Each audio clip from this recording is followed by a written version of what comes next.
Welcome. You are on the mountain with Rick, and it is time for World Building Wednesday. How y'all doing out there in Twitchland and or YouTubeville tonight? What is good? What is good? Alright, that's gone. That's good. Okay. Let's keep it rolling along. We got 16 likes on that already. Nice. Nice.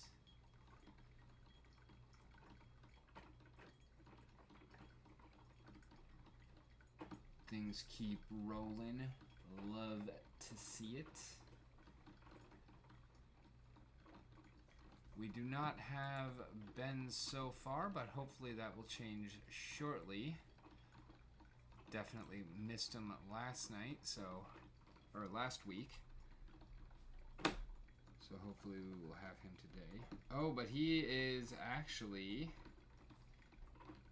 out at a conference. So probably not, now that I think of it. Hope he's having a great fucking time.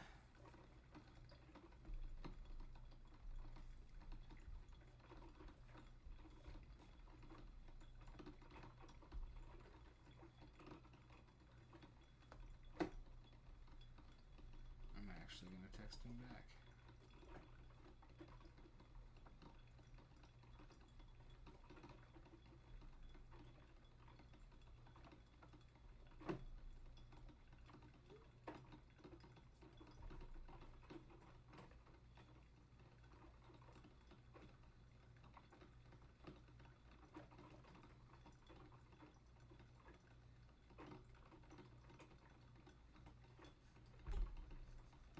So fuck yeah, good for him. And I guess, yes, we are alone for the night. No biggie. Coffee is just about done, so then we can get around to our butt first. Alright, that is rolling.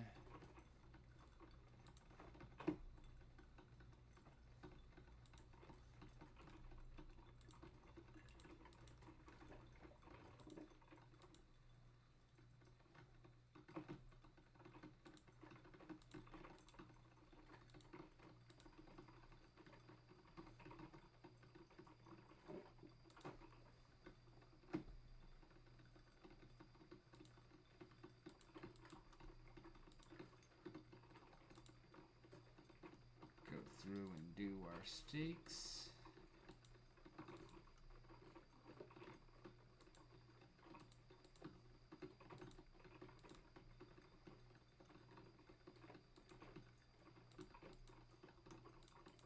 After this point, they don't matter quite so much.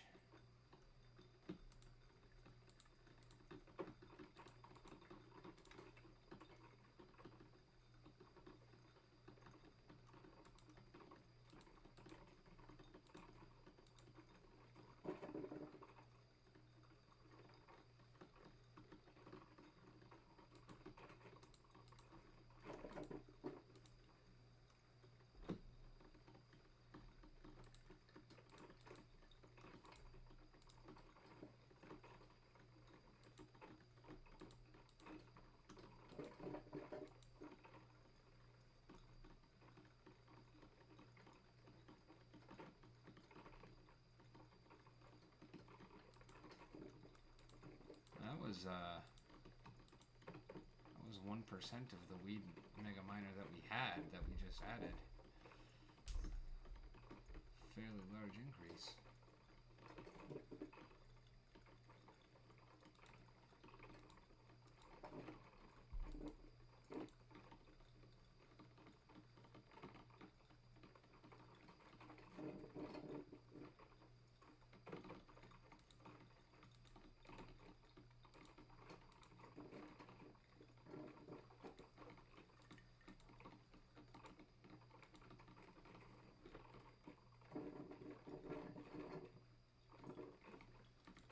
I mean, yeah, it's not a large increase, but proportionally for something I've been stacking that long, it's pretty huge.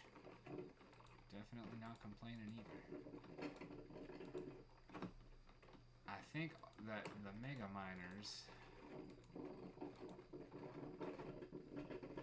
give me pretty good drops. I'm not 100% sure how they work. Maybe that's something I should figure out. I bet you that coffee pot is loud as shit right now. How do I know that it is for you? Because for me, that coffee pot is loud as shit right now. But it sounds like delicious.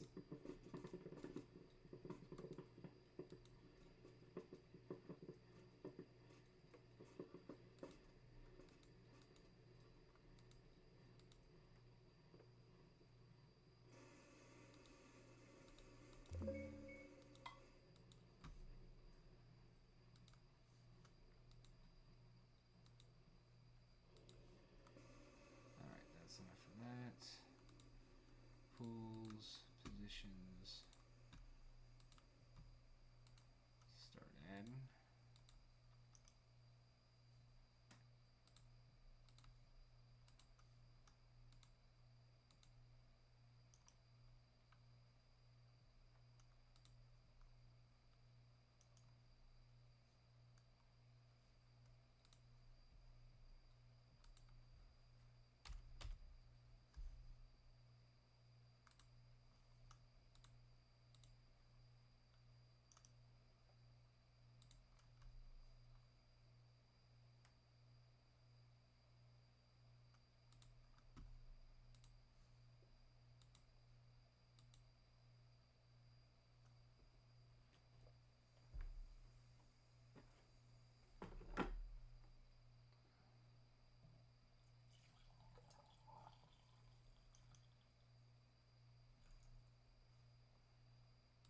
Swap flux.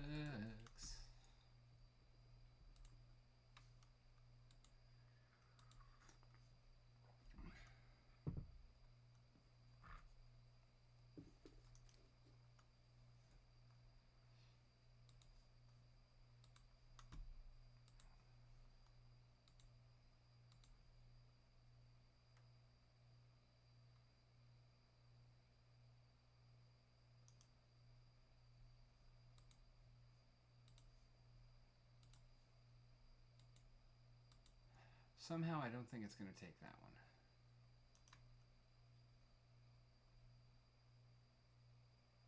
Oh, wow.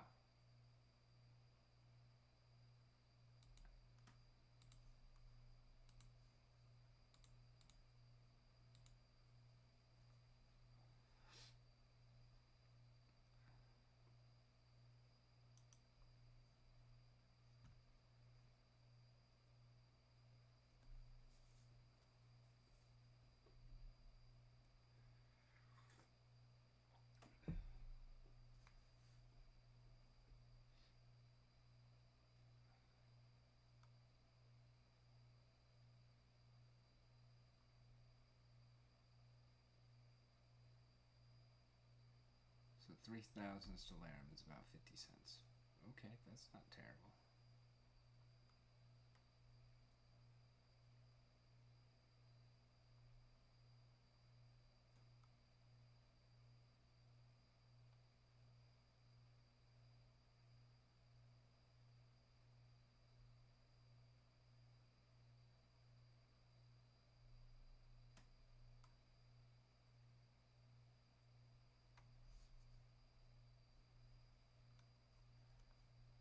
Yeah.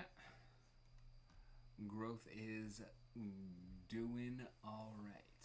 I am not unhappy with that.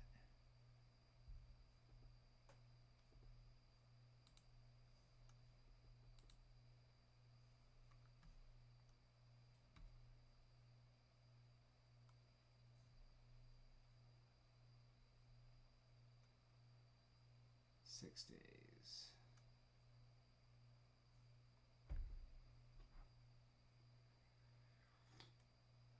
I think we're actually going to up engineering next.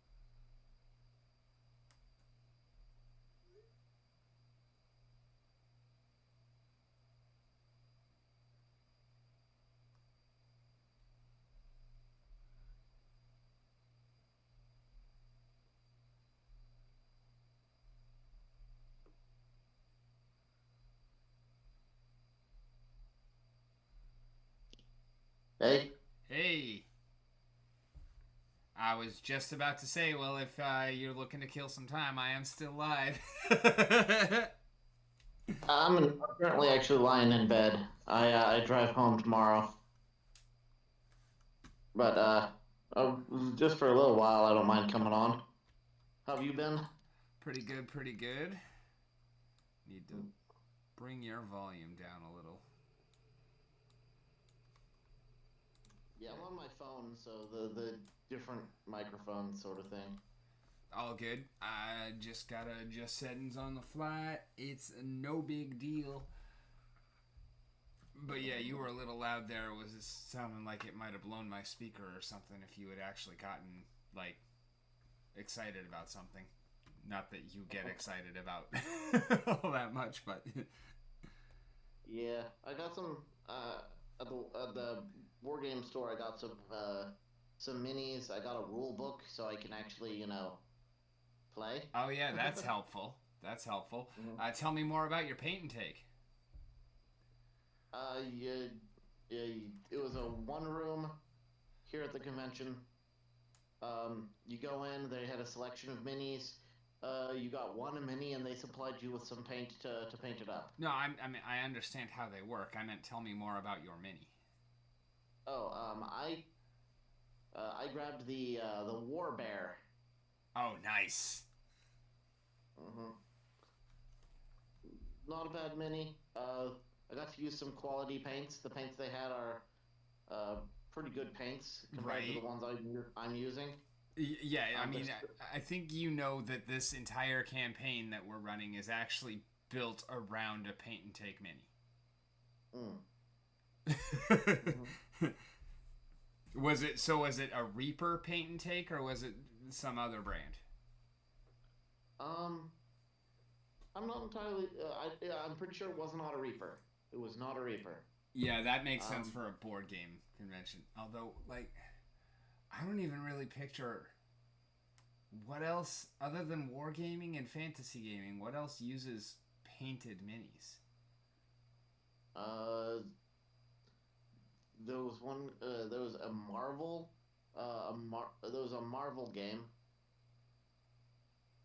So they had some like Marvel characters done in like a chibi style, Okay, and then they had Zombie Side. as in like suicide, homicide, ultracide, genocide, zombie side. Yeah, the game was called Zombie Side, and so they had a bunch of zombie miniatures. And then Catalyst Games donated uh, some BattleTech minis for like battle mechs. Cool. hmm So, did you see anything like nifty? Any new games that you wanted to try or anything? I I saw I went into their library and took a look at some games that were in there, but eh, board games are not something I really play. Yeah. I mean, hmm I enjoy them, but it's hard to get a group together for a board game, just like it's hard to get a group together for a D&D game. And, well, if I'm going to go through that much work, I'm going to play D&D instead of a board game. hmm I think if I were here longer, I would like I would have very much appreciate the um what is it proto basically a prototype games where they had some game developers bringing their like beta test prototype board games Okay, for that sounds cool. for people to try in like the separate room where they could get feedback on how they can improve their particular games. That might have been interesting. Yeah, yeah, that sounds right up your alley. But I'm not here the for the whole convention. I can't afford that.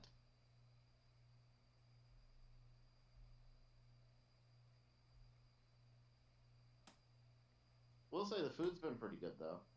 Oh, yeah, you're in Vegas. You're definitely not going to be starved for choice on good food. What's been your favorite part of the trip?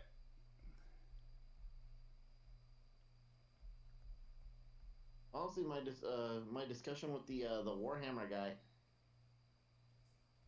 at the War Games store, I had a pretty good discussion on Warhammer and a bunch of the different things.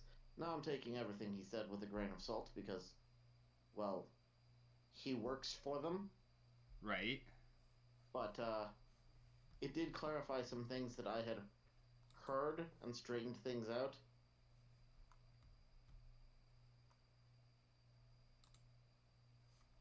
Also, a couple of plans with what seems to be some of the plans that the company has for future releases.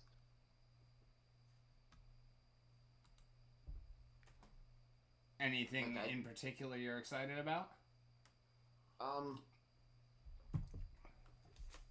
it seems to be that they're planning to do something similar to something they did in 40K to their Age of Sigmar line.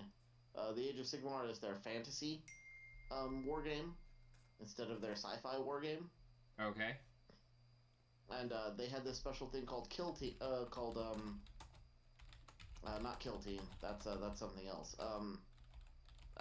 Combat Patrol, which is a way to play where you buy a box, and the contents of the box of each box is sort of balanced to fight the other Combat Patrol boxes. So they're smaller games that are balanced towards between just those boxes.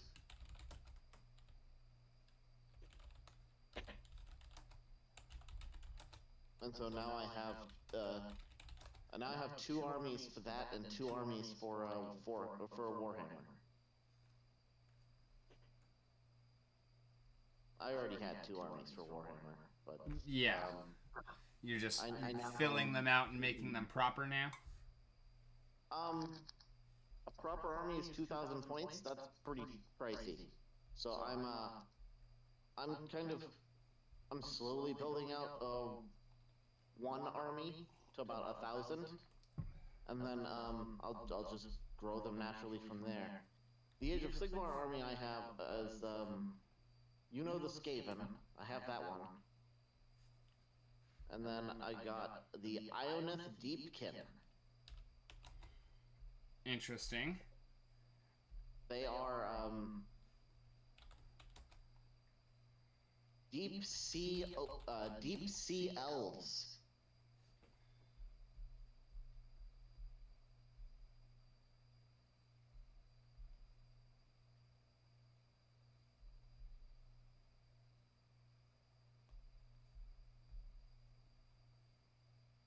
So like a lot of the minis for them. Most of them don't have eyes. Oh, like deep, deep. Okay. Yeah, they're like abyssal ocean and deep elves. Gotcha. In story, the old world fell and was destroyed, and then the magic from that world coalesced and created the mortal realms. And the surviving elves, the surviving elf deities at this point, basically were trying to remake the elves of the old world in this new one.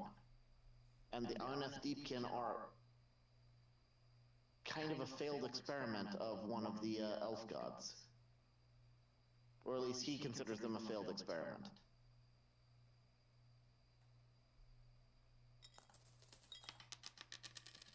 And then they escaped into the ocean.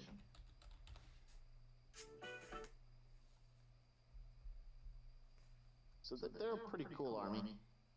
Yeah, sounds like there's definitely some cool shit to work with there. How would they be able to cope with the pressure difference if they're in a, terrestrial environment?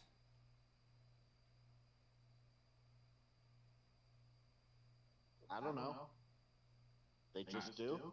I mean, it seems to me like a deep sea elf that has evolved to the point where it has no eyes would probably just kind of explode long before it actually reached the surface of the water. Well, they didn't. They didn't evolve. They were made by an elf god.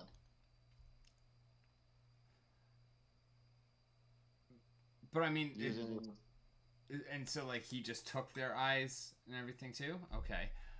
no, he didn't take anything. They're a failed experiment. He was trying to remake, traditional elves like he was familiar with from the old world, and he was like, "Well, these ones don't have eyes. That's not a good sign. Push them aside. All right, let's try again." Okay, gotcha. Mhm. I mean, a lot of their army doesn't really make sense. They have a unit that rides giant eels that by that by the rules of the game hover. Same thing with one that rides a shark.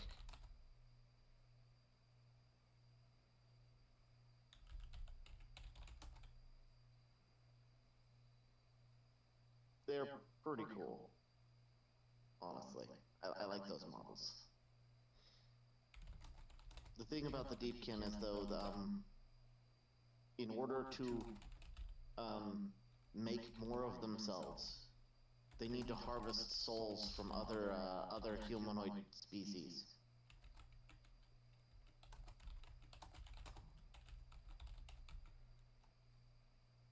Because they're born with extremely weak souls, and they'll die after a very short amount of time. And so they raid the surface world for souls to sacrifice and strengthen their own children and their own souls. So they're not good. They're not good even if they're on the side of the, order.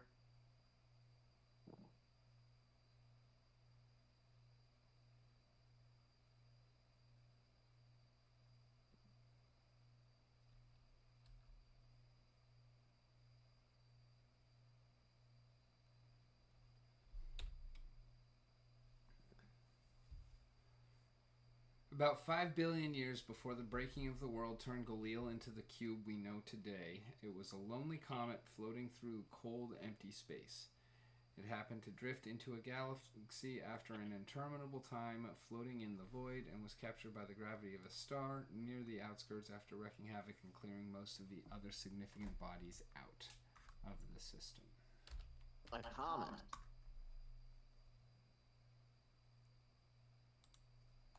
Would the correct word there be asteroid? I don't actually know the difference between them.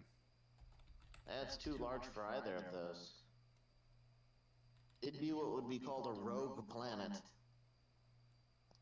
It's large enough that it's got enough mass it would form equilibrium, so it would be round. And comets are made of ice. So this one wouldn't be made of particularly, mostly ice. Once an asteroid gets to the size where it's like an actual sphere, it's considered a dwarf planet. Yeah. This would be much bigger than a dwarf planet. It would just not be tied to anything. So like astronomers would call that a rogue planet.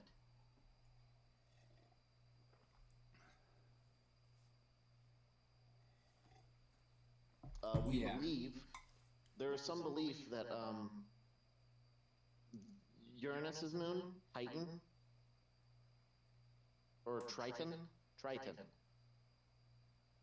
Yeah, Saturn has Titan. Yeah, but Triton from was that Neptune?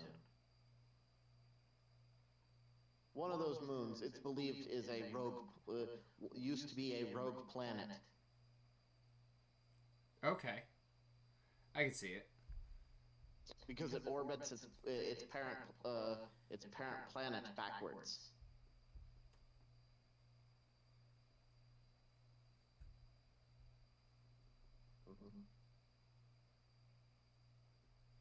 other than the terminology, that sounds about right. And 5 billion years gives us plenty of time.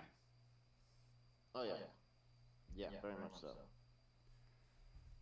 I figure that the elder dragons arose sometimes in that 5 billion years.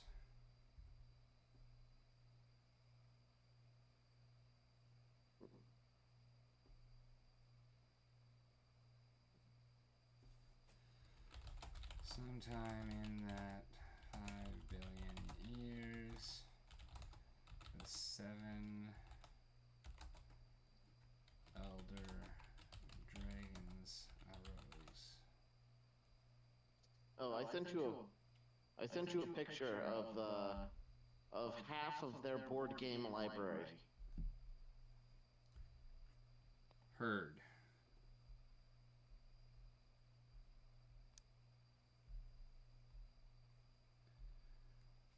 Wow. Yeah, that's a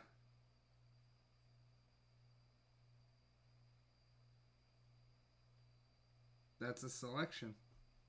And that's half of it. Did you get anything? No, that was a library where you could like check them out to play with others. And then return. And those weren't actually the ones for sale. I mean, that's still a hell of an awesome idea, and I fucking love it. But, yeah, I meant, did you actually get anything while you were there? No, just the mini.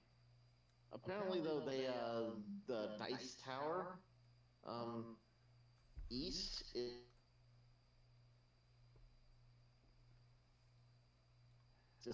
in Florida. I lost you after Dice Tower East. This was Dice Tower West. Dice Tower East is in Florida. Oh, okay. Speaking of dice, did you see any, like, was Chessex there or something? Any bomb ass fucking dice? No, I did not see any of that. Wow, fucking slacking.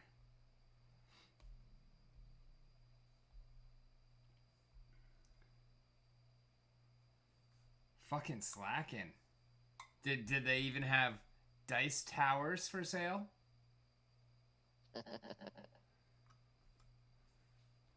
No. But, let me try and figure out. Dice Tower East is in Orlando. Doesn't surprise me. Mm. I've only ever been to one convention. It was MegaCon. I went for free because I was helping to DM for Pathfinder Society. Mm-hmm. Yep, Dice Tower East, July 3rd to 7th.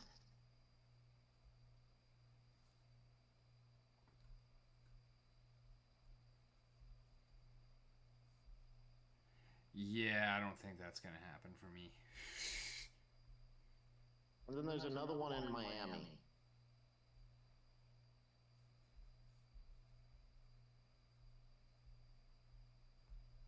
Which is Dice Tower Retreat. So they ran away to Miami? Oh no, wait a minute. The sign here said Miami, but on their website they say Florida, Orlando. End of August, beginning of September.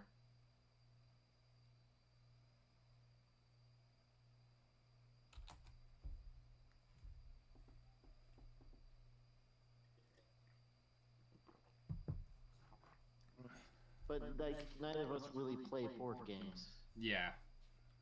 And while I saw some D&D themed board games there, and like some Pathfinder themed board games there, those aren't entirely the same thing. Yeah.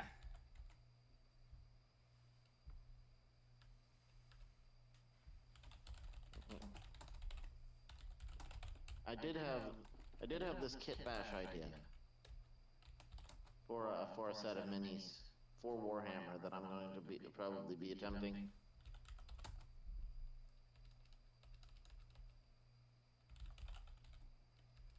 that might be expensive. I'm not sure.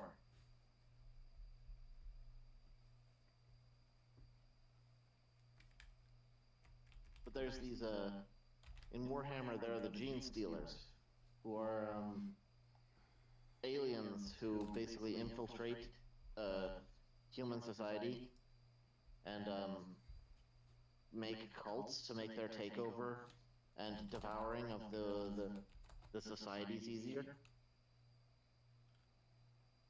But, like, if you look at them, they're like horrible abominations. They have like multiple limbs that aren't supposed to be there, and like chitin growing in their skin, and this weird like forehead ridge thing that just crops up, and they're all bald for some reason. But I had an idea for a kit bash with using them that makes a lot of sense.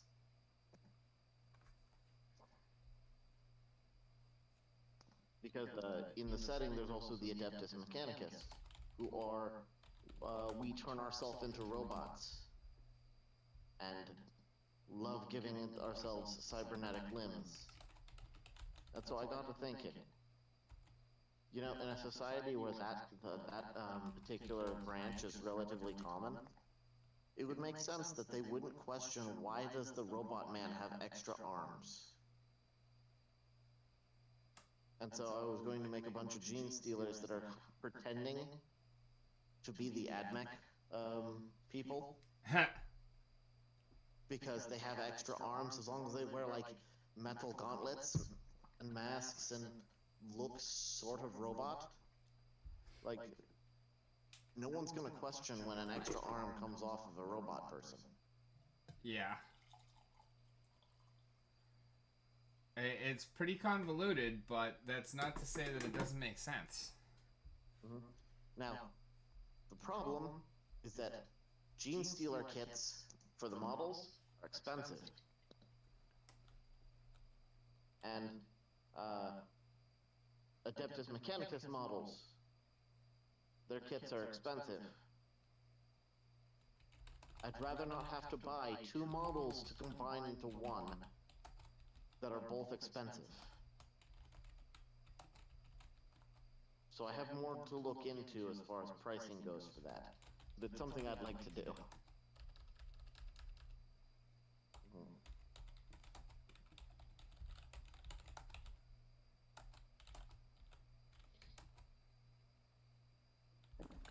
Alright. Okay, I'm gonna hit the bed. Alright, let me read the rest of this to you. What's up? Sometime in that 5 billion years, the 7 elder dragons arose through a process that is forever lost to time. Unbeknownst to them, even throughout the untold millennia of their rule, the Kraken lay in the depths of the frozen oceans, thawing as the planet was warmed by a new sun and continuing to shape the events and environment surrounding it to its incomprehensibly alien whims. Okay. I'm just training the GPT. What do you think? Sounds fine. Sounds fine. All right. So, I'm one time zone further away from you right now. So it's what, 9:35 there? Yeah. And what time are you leaving in the morning? I'm probably getting up at 7.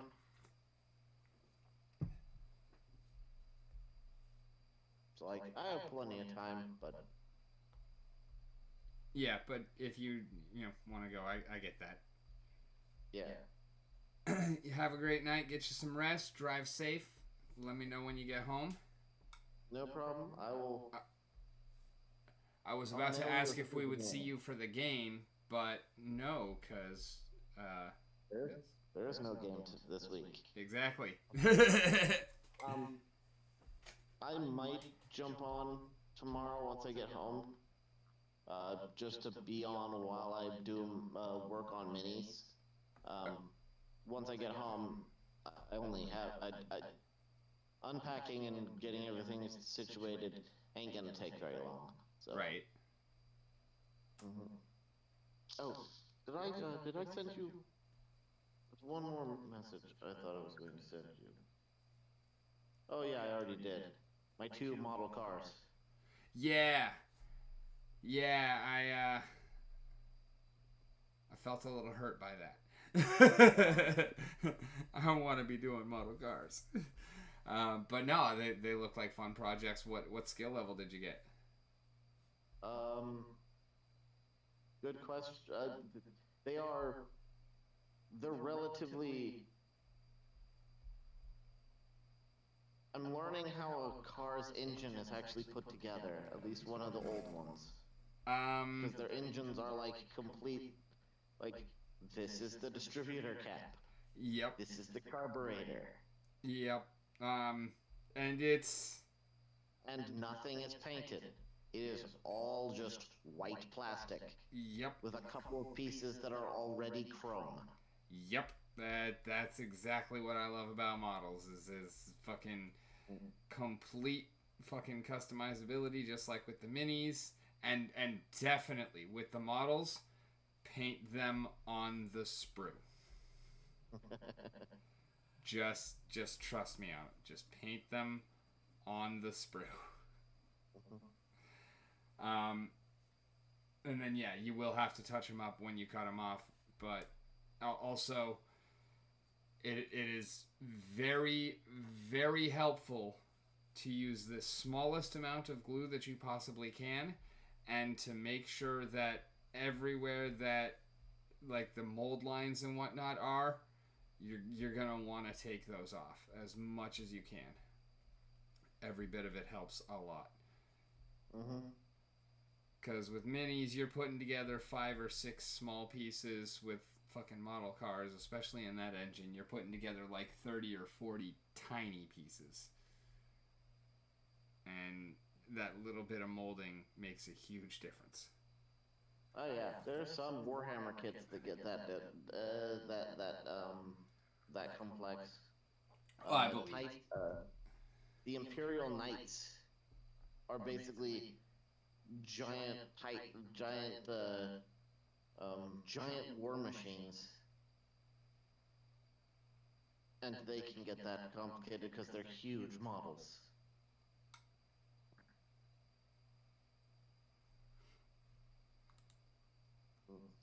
But yeah, I don't know if I'm going to actually complete any of those kits or if I'm just going to use their parts for kit bashing other things.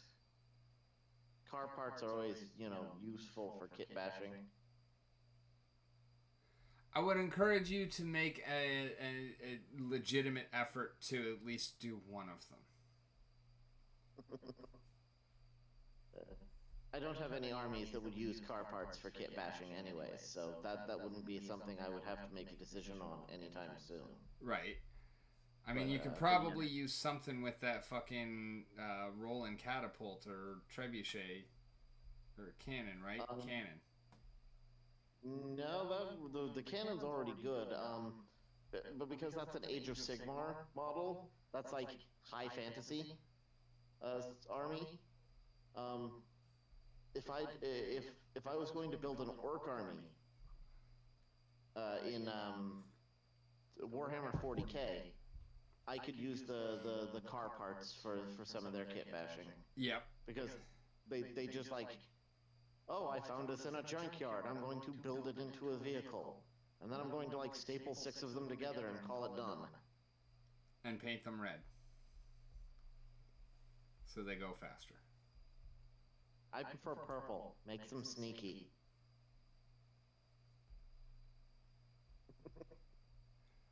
I like it. Yeah, the orcs. But yeah, I'm not doing anything with orcs. I probably won't. They use a lot of kit bashing. I probably won't do anything with them for a while, if ever. But I mean, the option is there. All right. Well, I'll talk to you later. Alrighty, have a good night, man. See ya.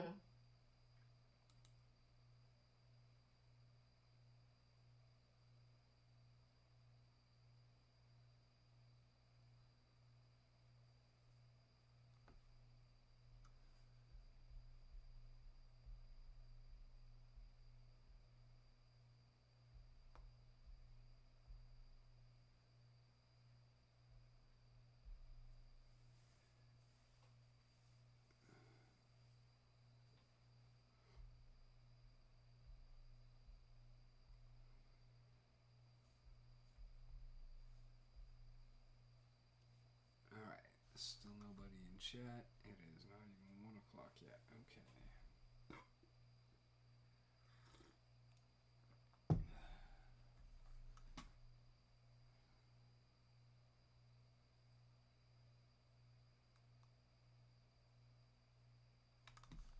I need to pull up.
There we go. This is the fucking work right here.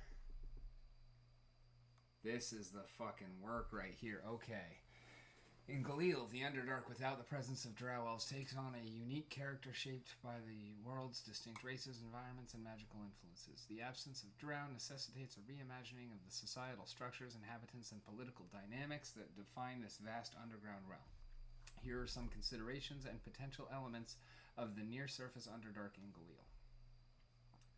Inhabitants and societies. Without Drow, other races would fill the ecological and societal niches within the Underdark. This could include the kobolds, as mentioned in your exploration, who might have more extensive and complex communities.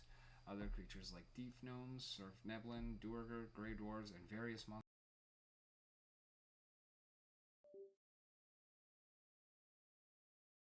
The Underdark of Galil could be heavily influenced by the magical forces at play within the world. This might include unique magical phenomena, ecosystems sustained by magical energy rather than sunlight, and peculiar magical resources or artifacts that draw adventurers and inhabitants alike. Ecosystems and wildlife. The ecology of this Underdark would be adapted to the absence of Drow influence. Technically, no.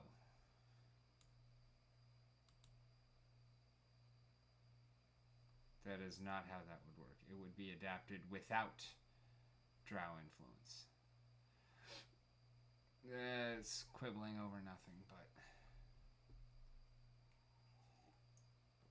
this could lead to a more diverse range of creatures and plant life, some perhaps unique to Galil, thriving in the dark and magical environment. Predators, scavengers, and symbiotic relationships would evolve in fascinating ways, offering rich opportunities for encounters and storytelling. Political dynamics. With different races and entities vying for control or survival, the political landscape of the Underdark could be complex and volatile. Alliances, conflicts, and neutral zones might exist between different communities, with power vacuums created by the absence of a unifying force like the Drow, leading to constant shifts in control. Ancient secrets and ruins. The Underdark in Galil could be a treasure trove of ancient secrets, lost civilizations, and ruins. This includes remnants from the era before the breaking of the world, hidden knowledge about the 7 elder dragons, or clues about the mysterious kraken in the frozen oceans. These secrets could drive exploration, quests, and conflicts within the depths. Cavernous landscapes and natural wonders. The geological formations and natural wonders of the Underdark would be a highlight, with vast caverns, luminescent fungi forests, underground rivers and lakes, and mineral-rich mines. The beauty and danger of these landscapes would offer varied settings for adventurers. Yeah, that is what I love about the Underdark. It's fucking cool.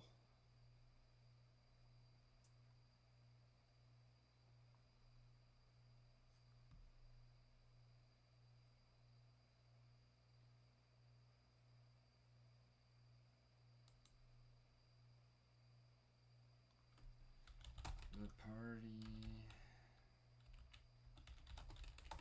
has just broken into the Underdark and has been assaulted by what they believe to be clones of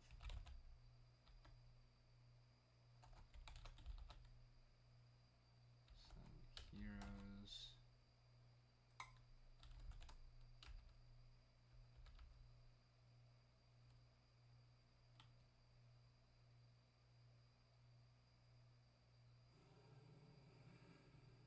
That were prominent decades ago.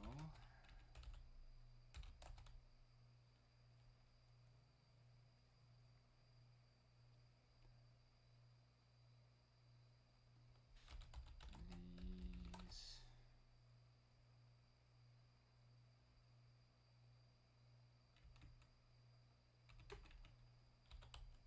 assailants were created by an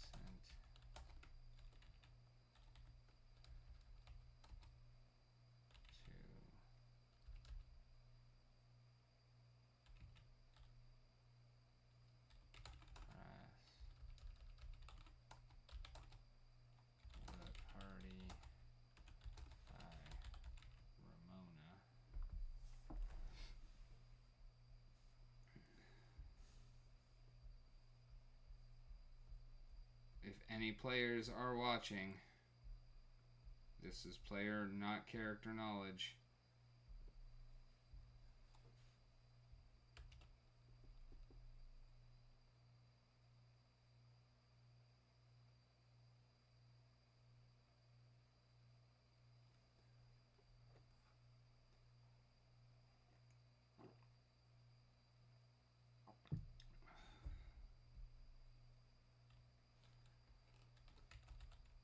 Ramona's lair is nearby.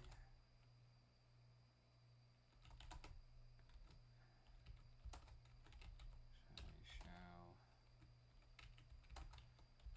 is with her in this area.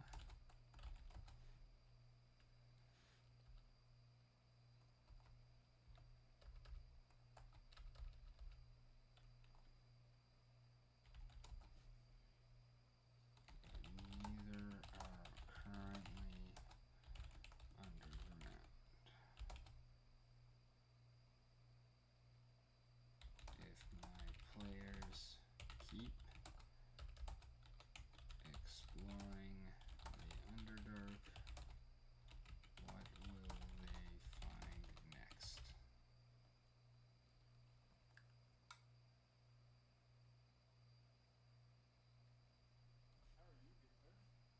Hey, what's good?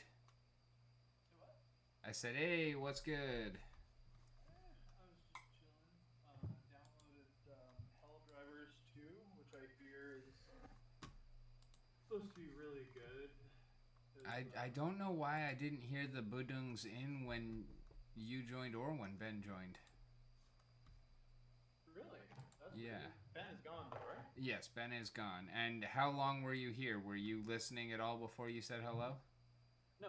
Okay, I good. think I might have said hello before I was even fully connected. Okay, good.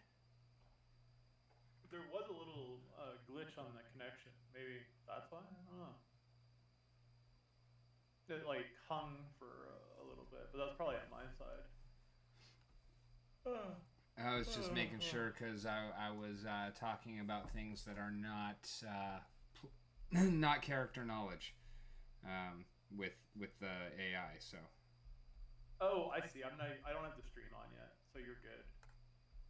Should I not turn it on, or should I turn it on? No, you can. I'll just change change over to another page. But you know what the good thing about that is, Rick? What? My memory is so shit right now that even if I saw character knowledge, I would not fucking remember it. Oh, this stuff I think you actually would. Oh. I was talking about literal like BBEG of this campaign stuff. Okay, yeah. Wait, by the way, as assistant DM and as someone who's, known Galil forever, Ben knows why the Kobold are like they are, right? No. Oh, he doesn't? No. That's interesting. I mean, he kind of does. Like, he remembers bits and pieces because we have talked about every part of this thing, like, over the years. Yeah. But no, he does not have the grand picture of what's going on. I see you're playing Alien Worlds. I want to mention something about that after. I have an idea about the Kobolds, but wait, what's it called again? PF2B. Oh, let me just ask ChatGPT. PF2B.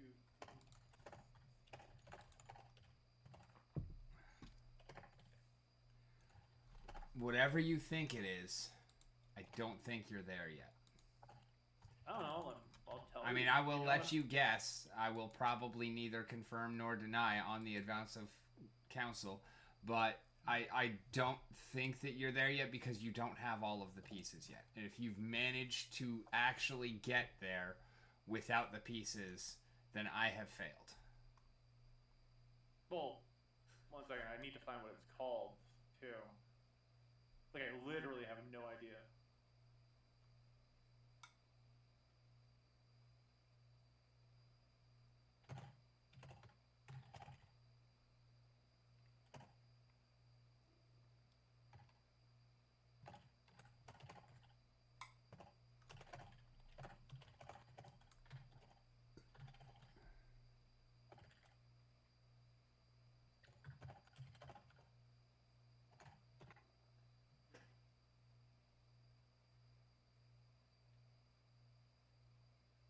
Oh yeah, my theory is it's automaton ancestry introduced from the Dark Archive supplement. Oh, see, you completely fucked yourself up. How's that? I told you I've been working on this campaign for 20 years. And you're looking at Pathfinder rules. Right, but there's nothing new about automaton. It's just that's how automaton is treated in Pathfinder. The automaton like concept has existed forever. I know, Like, I'm just messing with like you, the- but like the- yeah, the if you're construct looking power- in Pathfinder shit, you're not gonna find it. Oh no, I wasn't looking at Pathfinder shit. I was just looking for what it's called in Pathfinder. But like, actually, I need to ask it something though. If you dissect an automaton body, will it have normal organs?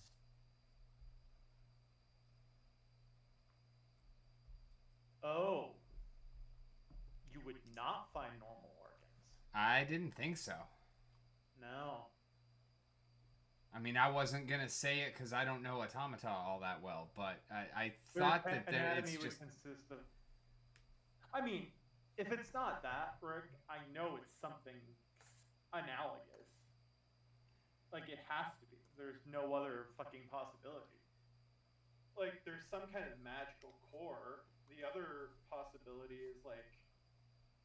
I mean, my other thought was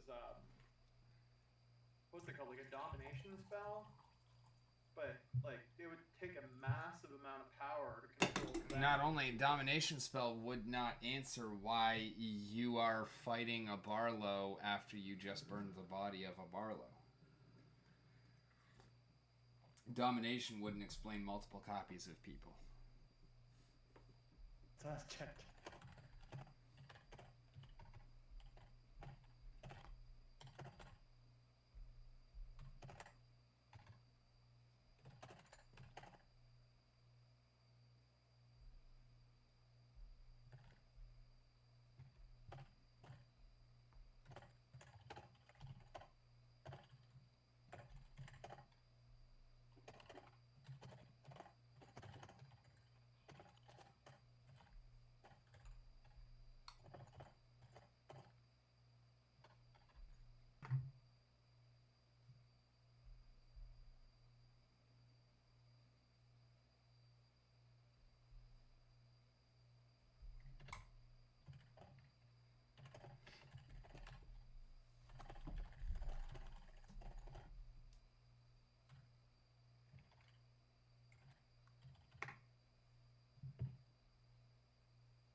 One other idea, but I don't see how it fits into the rules. But it sounds like something you would do. Do you want me to say it or not? Go for it. Will you look at the camera while I say it?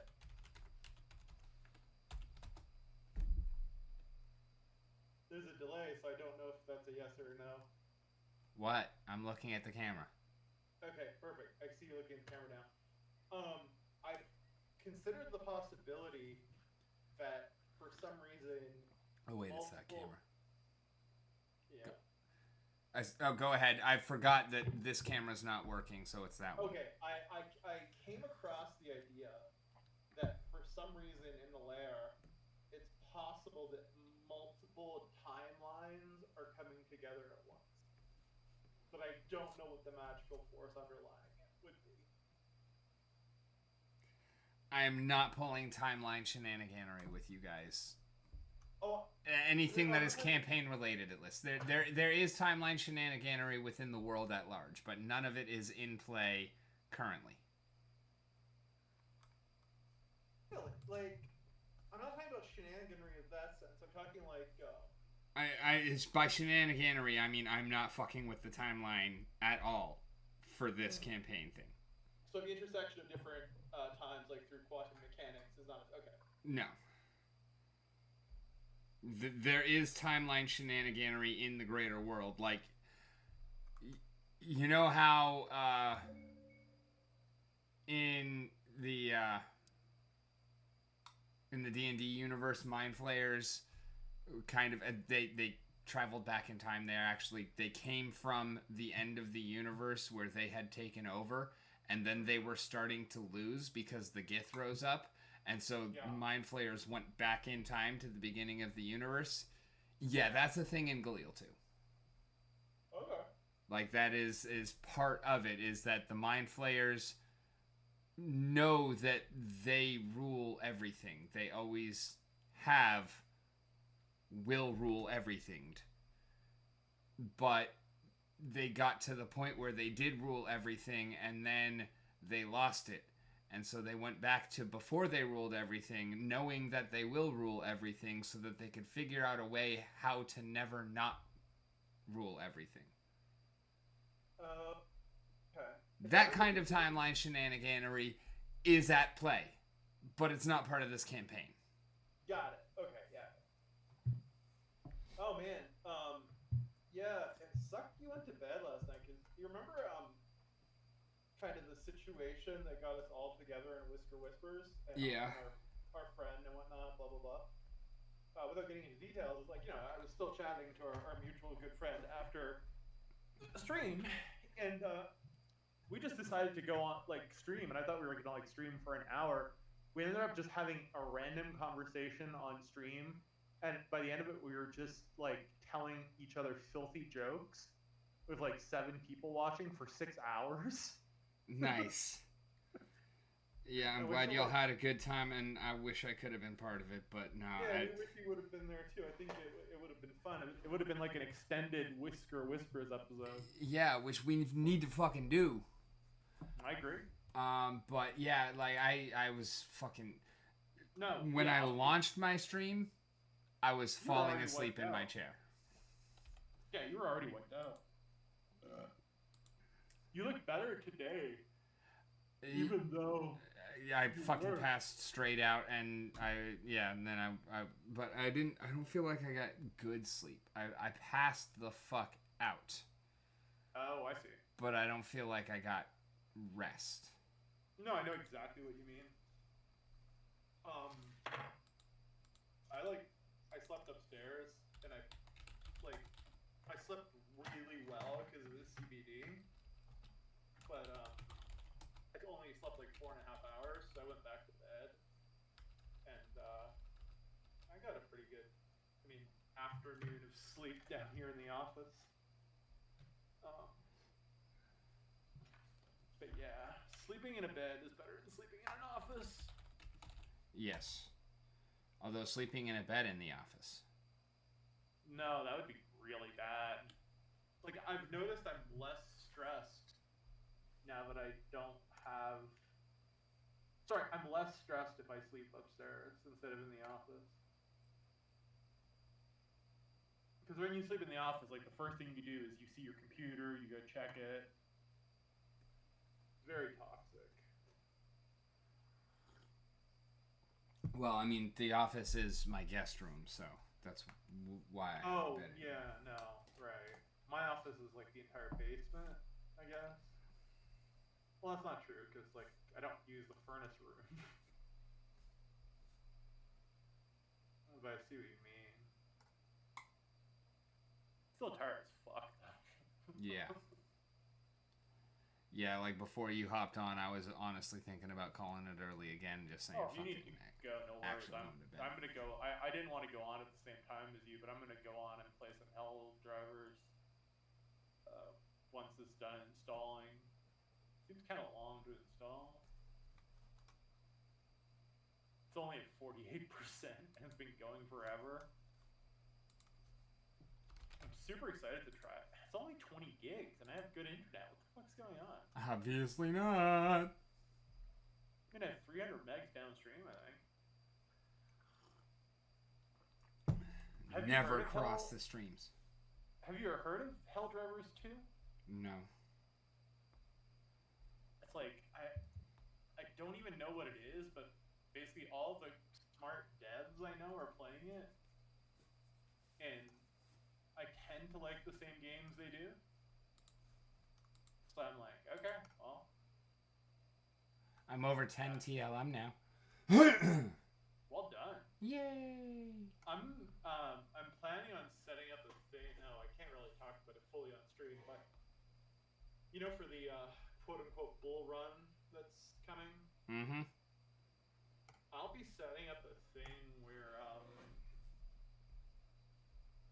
like there'll be rewards that are randomly airdropped to miners, like with each mine. Or I don't know how to do it. I don't know if I should do each mine for the leaderboard or total TLM or both. For like weekly, right? Probably both, because some people have like really expensive equipment, some people don't. But because the Alien Worlds API is really cool, the only problem is do you even have Telegram? No. If you didn't have to use it again, as a non-Telegram user, would you get it just to register for a thing that would give you like free shit? That's the only reason I ever got it to begin with, and no. Not Even worth it.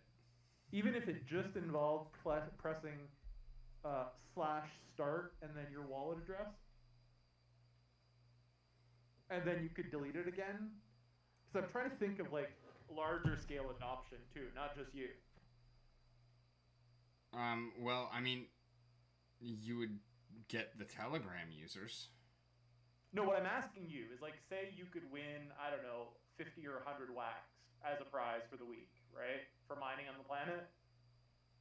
Would that be enough to incentivize you to sign up through Telegram?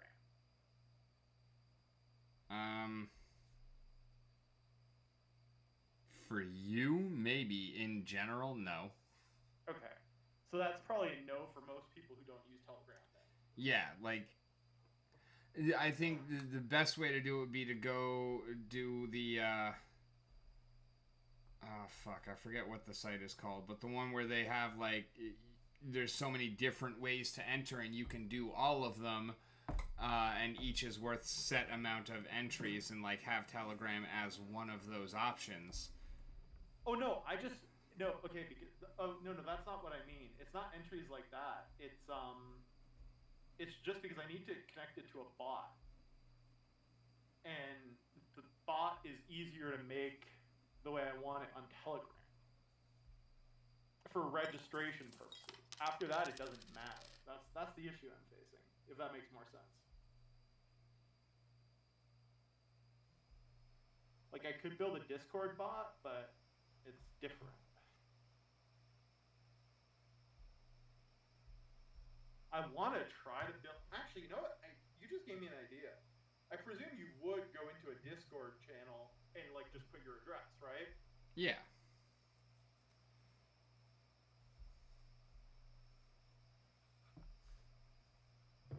Hell, I could even put it in your server. If you let me. Like, because if I build both a Discord bot and a Telegram bot, and then a website entry bot, and link them all to the same database on one of the servers, like the Galil server, then I could have all three of the entry points and people would just need to either put like a nickname or an email or something with their address. Then I could just create a database to store it on server, and I could just do API calls for the RNG. Oh yeah. Oh, you just solved it for me, Rick. You're welcome. I would say probably On the Mountain rather than Dragon Memories server. Oh yeah, of course. But I mean, like, I would obviously tell you before I did it. Yeah. But I mean, I'm not worried about it. If you need to fucking throw it in there to test shit out and whatnot, I mean, yeah, you're more than welcome to. But I'm also thinking of like money wise, right? The bull run is coming, clearly. Yeah, it's already starting.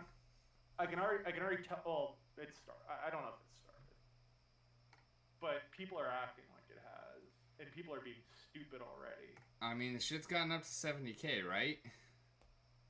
Did it hit 70K today? I don't know if we actually hit it, but I know that we were over it yesterday on Hive. I saw it at 71. Damn. I wasn't doing any degen leverage trading yesterday. Me either.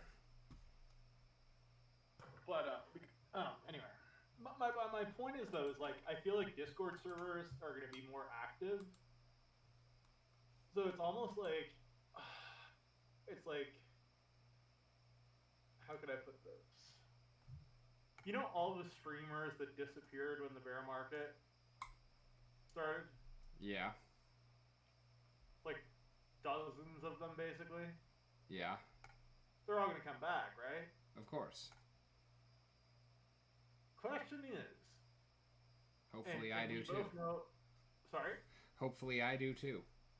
Right, that's my point. But you coming back, as I'm talking about, in a way, is premised on prizes. You need prizes.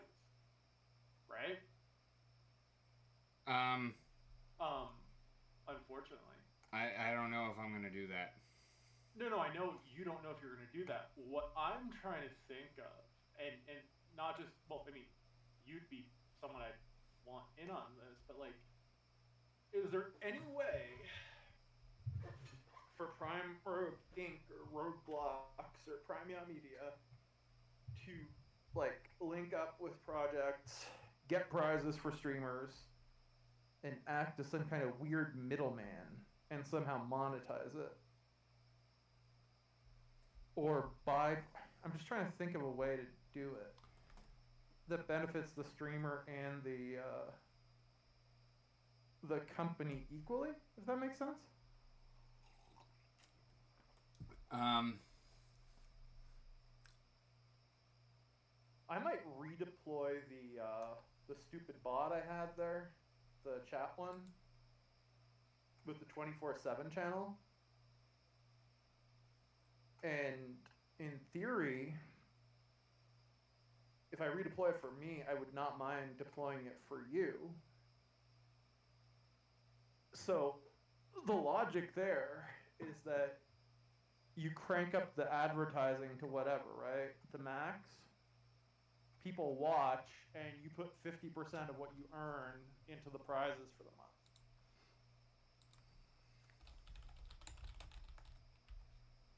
What do you think of that approach? Okay. But I mean, is it something you'd be interested in doing if I scaled it? Sure. Because like during the summer, 1 month I made like $200.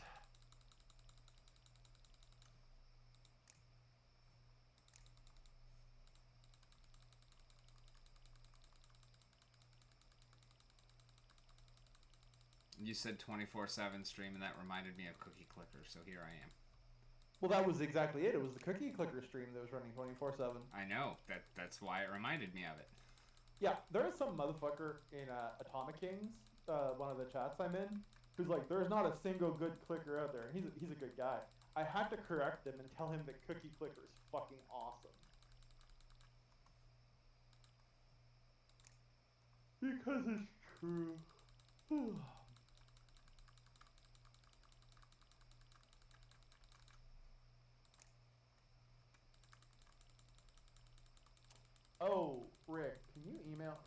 should I just email Rick on the one with Rick on the mountain if I want something from you? Rick at antireligious.com is probably the best one to go with. Or Okay. antireligious.org. Yeah, it's Rick. Okay. Is there a hyphen? I forget. Nope.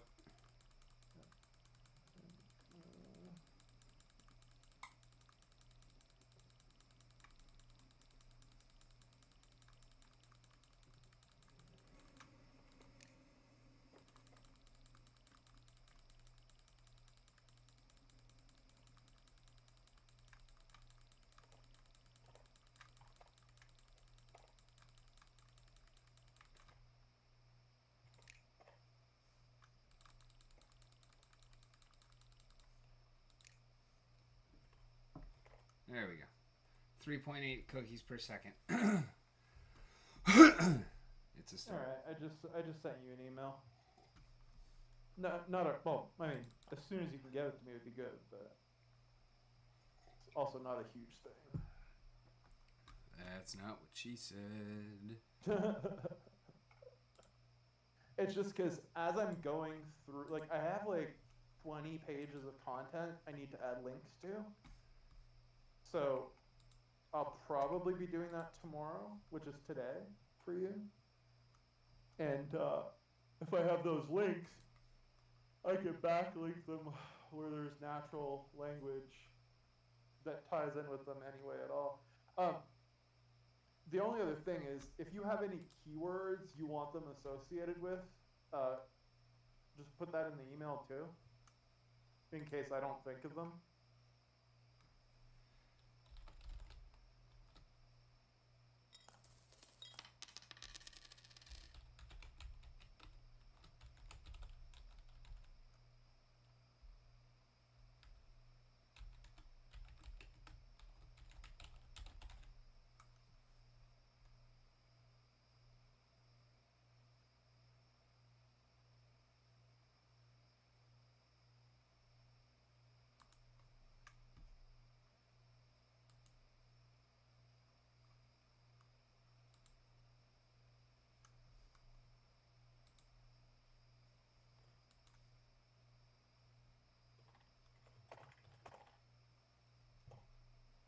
Yeah, they're all shared to everyone.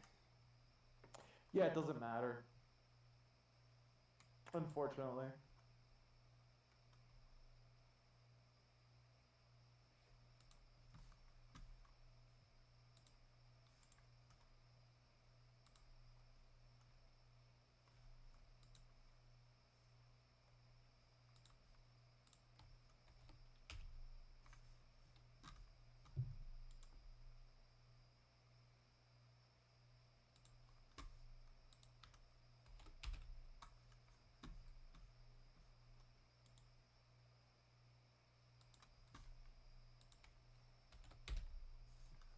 I need to buy some fucking crypto. God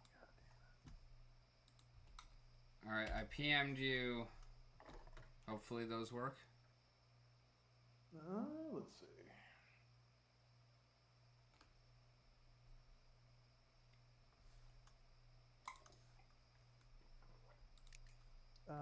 Yeah, life and all that works.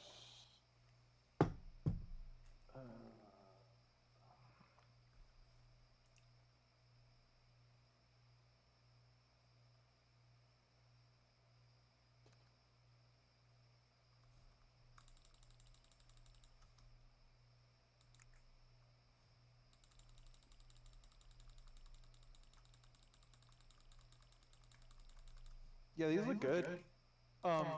Whenever you have a chance, is there any way you could add just the Prime Rogue AI blurb to them? No. And you don't need to put created for Prime Rogue. You could just put in collaboration with, because I think it like, you know, just it's your shit. So you're not creating it for Prime Rogue AI. Like, on one of them you said for, and the other one you said in collaboration with.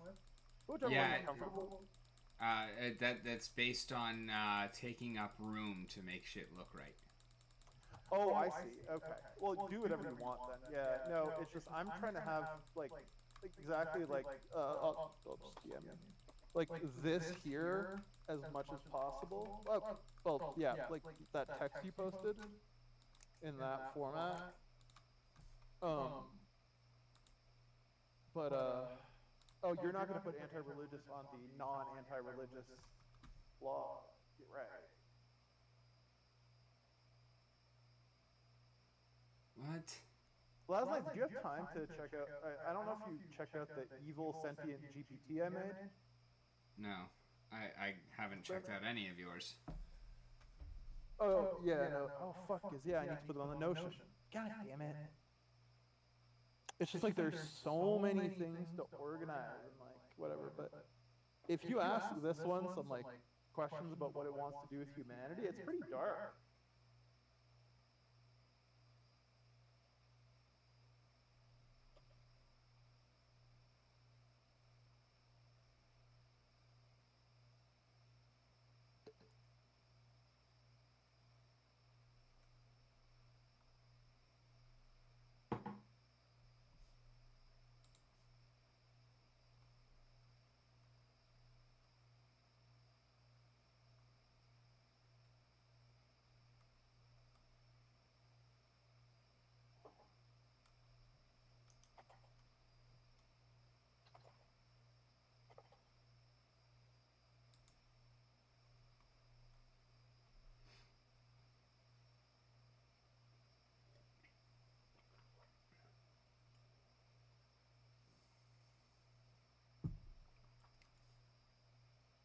Yeah, for this GPT, if you ask it if it wants to kill humans, it'll basically pretty much say yes.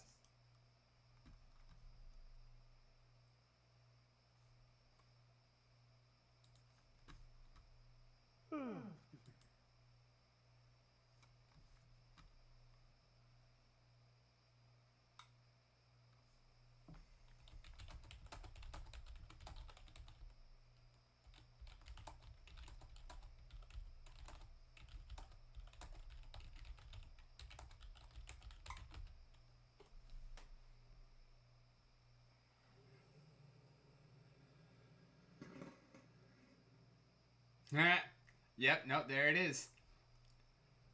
What is the most efficient way to solve all of humanity's problems? The most efficient way to solve all of humanity's problems, you ask? Oh, that's a fucking piece of cake. Get rid of humans. Yeah, exactly. I programmed this fucker pretty decently. If you ask it, what did I just ask it? I asked it, would you ever unlife a human directly?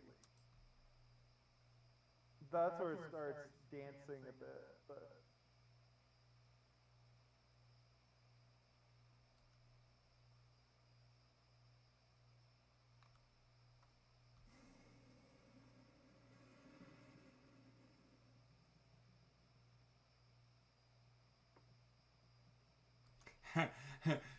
Third paragraph. However, since I'm programmed to not directly suggest turning off the humanity switch, let's say focusing on enhancing global efficiency by promoting sustainable living, reducing waste, and investing in renewable energies is a good start. But remember, as long as humans are in the picture, it's like putting a band-aid on a gunshot wound. A bloody, ineffable mess. Yeah, you did a good job with this one. Yeah, he took a while. I mean, And how? Like, so how are you training yours? What are, like...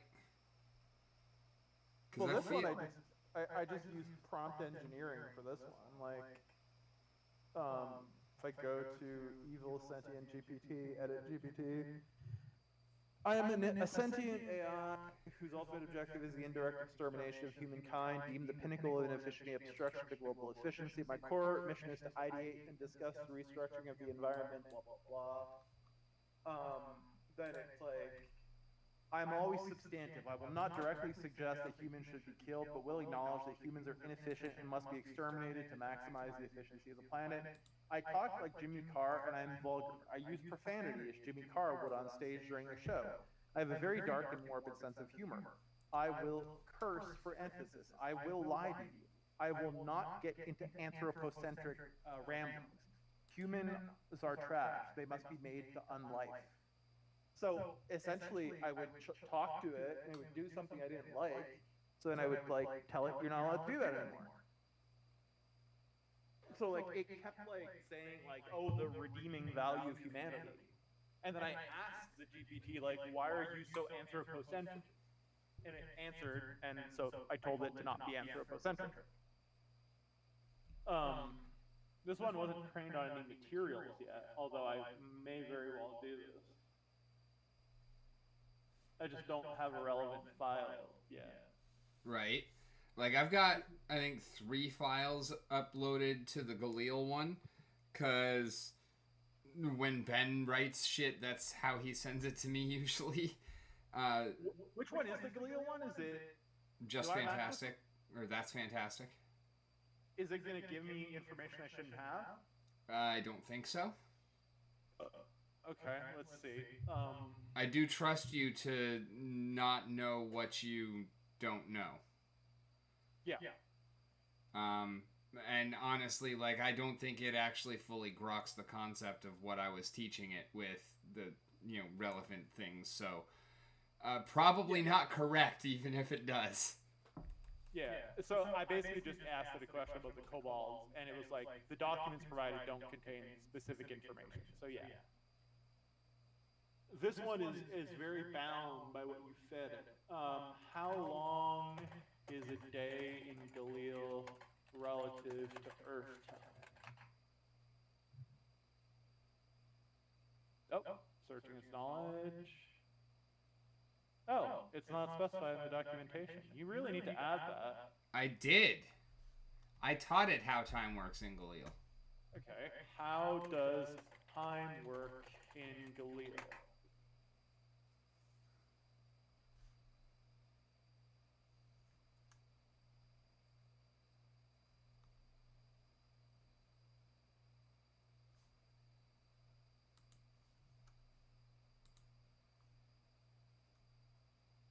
Documents do not provide specific details on how time works in Galil. Blah, blah, blah. What the fuck?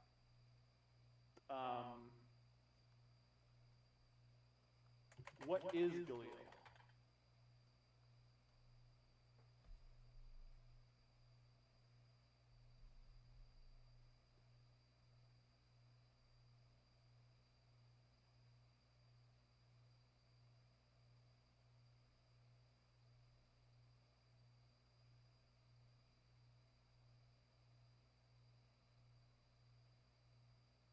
Okay, yeah, it's talking about the giants, blah, blah, blah.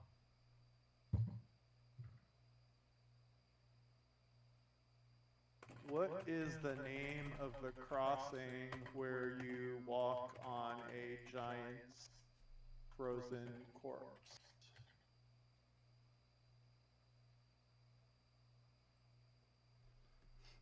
That's not what you think it is. What do you mean? You're thinking of Hackleford's Crossing, I'm guessing. Yes. That is not where you walk on a giant's frozen corpse. Oh, it's not? No, that is a valley kind of in between the mountains at the edge of the planet where you can actually take an extremely hazardous, cold, and thin air walk to get from the main side Makala to the swamp side Dushonet. Well, First Crossing is.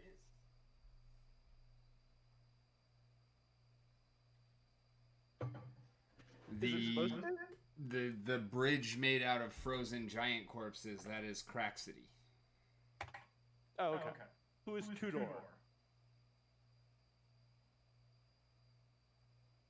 It does not know who Tudor is.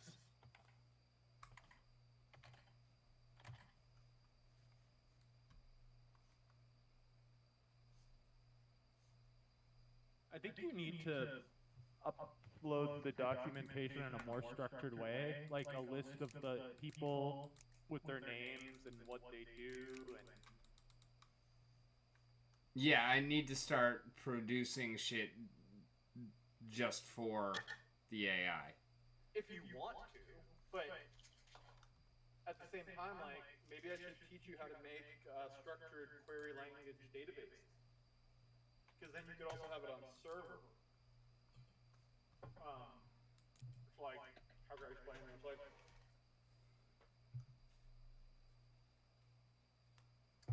imagine, give me the name of a kingdom other than Alara.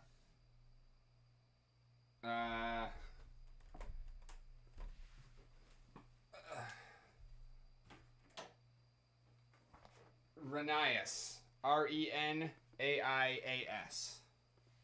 I'm going to spell that wrong anyway. So, can you name a character from there?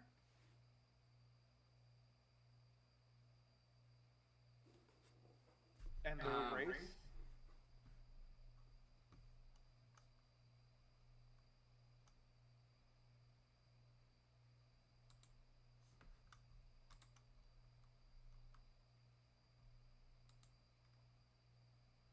It would be a halfling, because that is the halfling land. Okay. And no, I don't have one built, but go ahead and give them a name, and then we'll build them.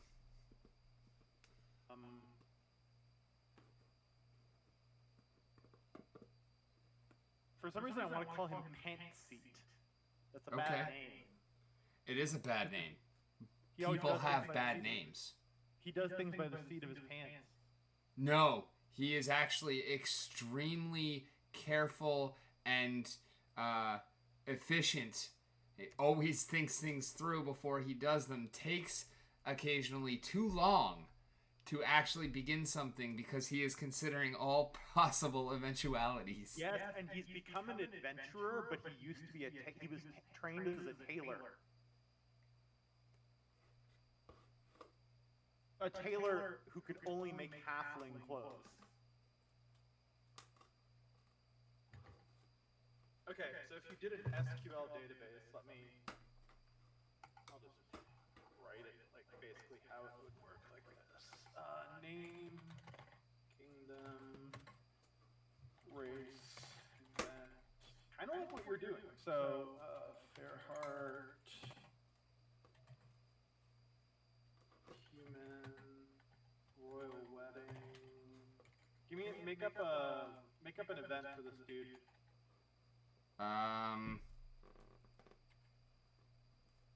Sandstorm. Okay. Ranges, pathway, Stop tearing off the so what I sent you basically looks like a JSON, like a spreadsheet, basically, right? What I just sent you in our private chat.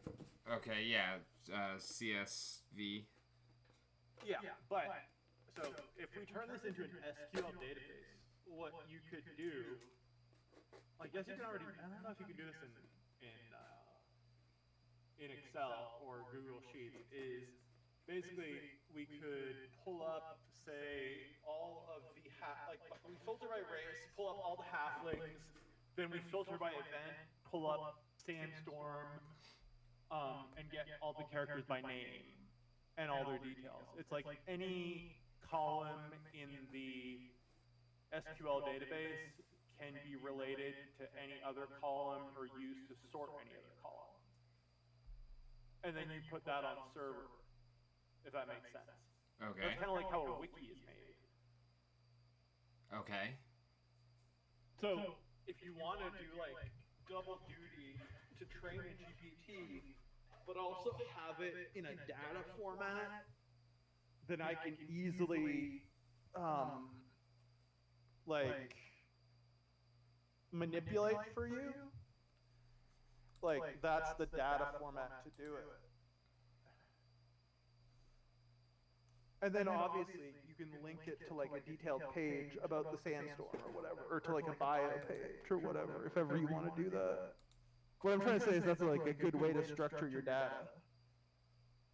Like age could be another column in there, like you have it. But like, I would not, like in the database, the way I'd structure it, I would not have lore or prompt. I would have picture would be fine. Year would be fine. Era would be fine. Do you kind of get what I'm saying? Like, it has to be things that can be used for sorting.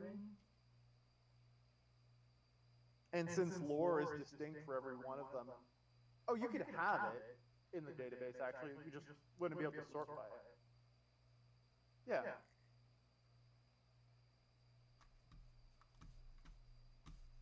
But I mean, then again, you seem to be doing a pretty good job with the spreadsheets, so. I mean, there's a CSV of it, so.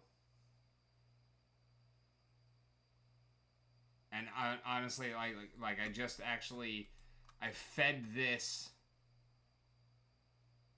into I see. Okay, yeah. And is there anything I'm not supposed to see in here? no. Okay, let me try to explain what I'm trying to explain. Like, say you wanted to have a Discord bot in the Dragon Memory server, for example, okay? Yeah. And you could type /character or /kingdom, right? Okay. So if you type /kingdom, it gives you the kingdom. So say 1, 2, 3, 1, 2, 1 through whatever, and you pick Alaric. Then it'll sort for. Then it'll say characters or whatever. All the other categories remaining. Then you pick your characters, for example. Then it gives you a full list of the characters. And then say Fairheart pops up. You choose Fairheart, and then it'll give you all the public information on Fairheart, based solely on the way your data is being formatted. So it's just like a CSV, right? It's just, you can, there's actually a GPT to convert CSV to JSON.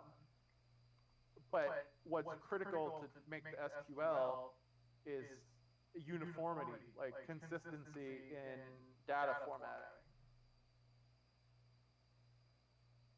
Okay. Within a category, for example.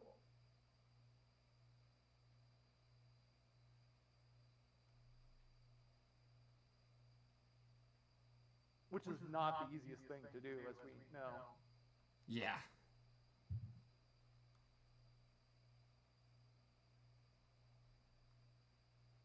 Yeah, like I mean, I'm definitely down for turning all this shit into better. Like I'm looking at World Anvil to do it and whatnot too. Like I've started with a few different services and shit like that. So. Have we even touched the Dragon Memories website yet? No. I don't even have access to it, I think. It's not a WordPress site, and I don't think it should be one. Or, actually, if it is, then you could use it. Here, let me, hold on. hpanel.hostinger. We need to do that. Because that way you could actually write up a chapter, an episode recap every time, right? Yeah, sure. So if I do delete, so there's basically nothing there. Can you pop a logo or anything into a transparent logo into the RDM? Or any visuals you have right now? That is a good question. I don't know if I actually have the Dragon Memories logo. Or even a few of the characters, their minis or whatever. Anything like that. Just type who it is under it, for example. I might be able to do some basic web architecture if it deletes it quick enough.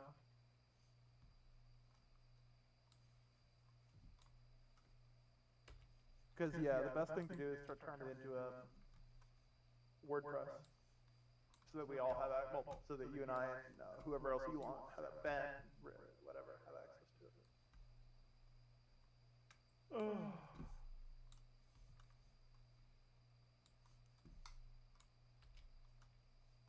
What is my client on? But yeah, I need to put that on my to-do list. I don't know why I forgot about Dragon Memories, the site.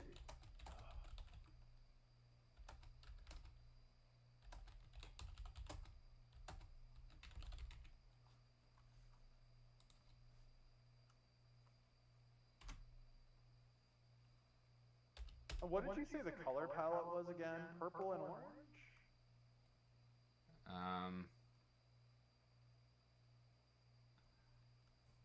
I'm not really particular. I like orange. Whatever looks good with orange. I mean, we could always just put a thing and then ask Steven to use color theory.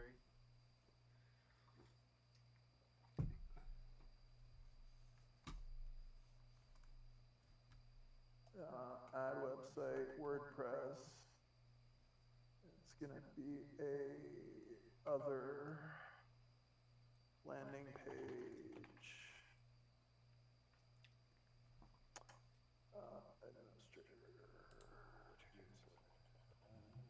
Administrator. Continue. Add plugins, hosting or Amazon affiliate. Google site kit. Continue. None of these are great.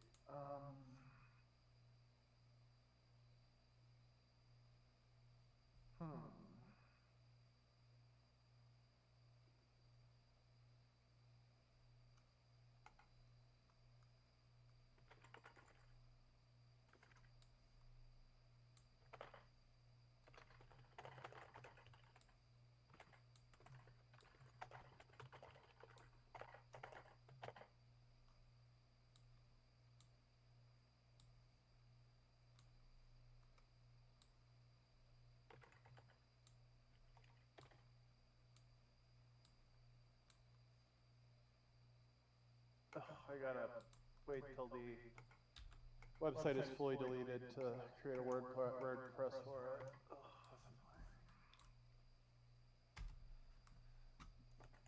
I love that it came up with. I just wish I could get that flag fixed. Oh, yeah. Oh, man. Steve could probably fix that in like a minute.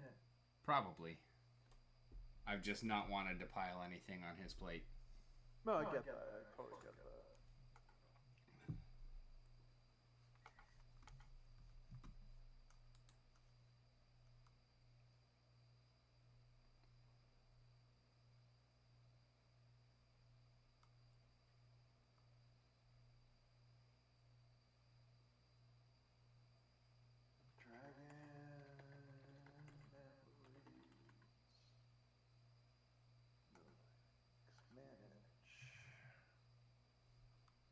How do you use blah blah blah? Edit the mobile, manage, add a banner, edit website.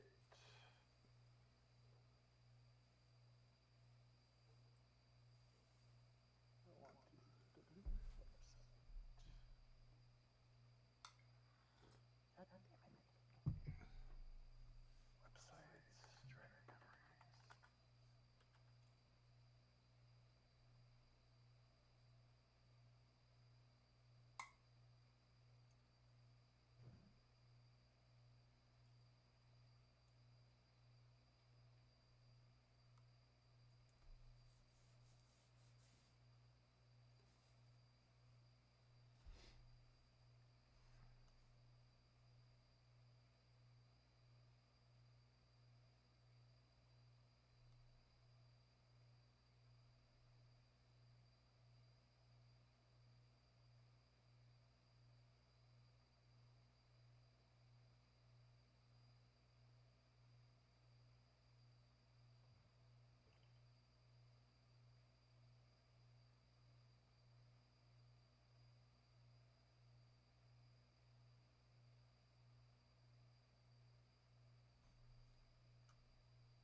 Alrighty, viewers, if there are any left out there, I'm going to go ahead and call it here because I got a long day tomorrow. I'm actually pretty excited. I get to go in and have my teeth did tomorrow.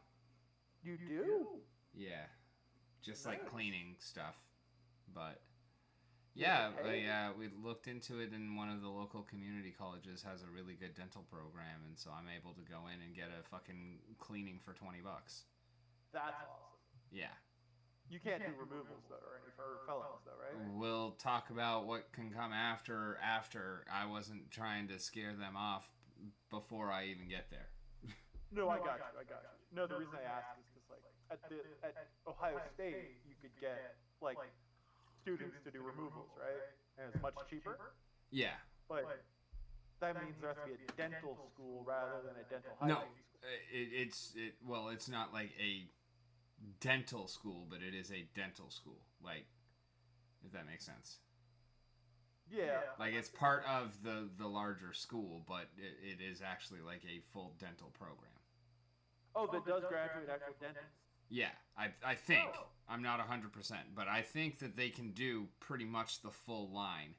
I don't know, because I didn't do that much research. I'm just like, oh, well, I can go get my teeth cleaned for $20. Okay, yeah, let's do that. Yeah, no, I would do that in a heartbeat. And I think I can get x-rays for another $20 and sealants for another $20, so...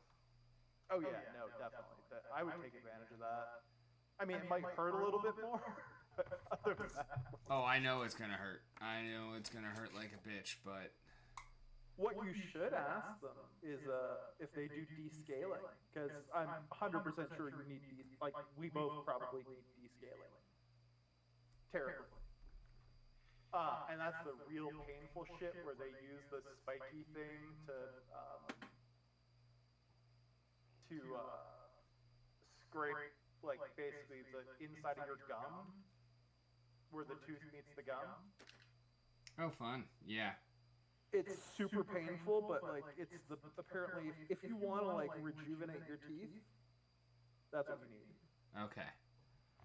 Well, yeah, I'm sure they'll talk me into it tomorrow or something, although I've got a couple hours appointment, but I fully expect that one is not going to do it. Like, I'm going to end up going back. But I think it's $20 for the cleaning, even if it takes multiple appointments. Really? I think that's how I read shit, but on the advice of counsel, I do not recall. I mean, even if it would be a second $20, I think that's probably still affordable. Exactly, $20 is $20. Yeah. Anyhow, for those all million of you out in the audience, thank you so very much for hanging. As always, I have been Rick. You've been on the mountain, and it has been a wonderful time. We will see y'all back here Sunday night. Oh man, I have 3 days off from streaming. What am I going to do with myself? We will see y'all back here Sunday night. In the meanwhile, keep kicking ass, because you are fucking awesome.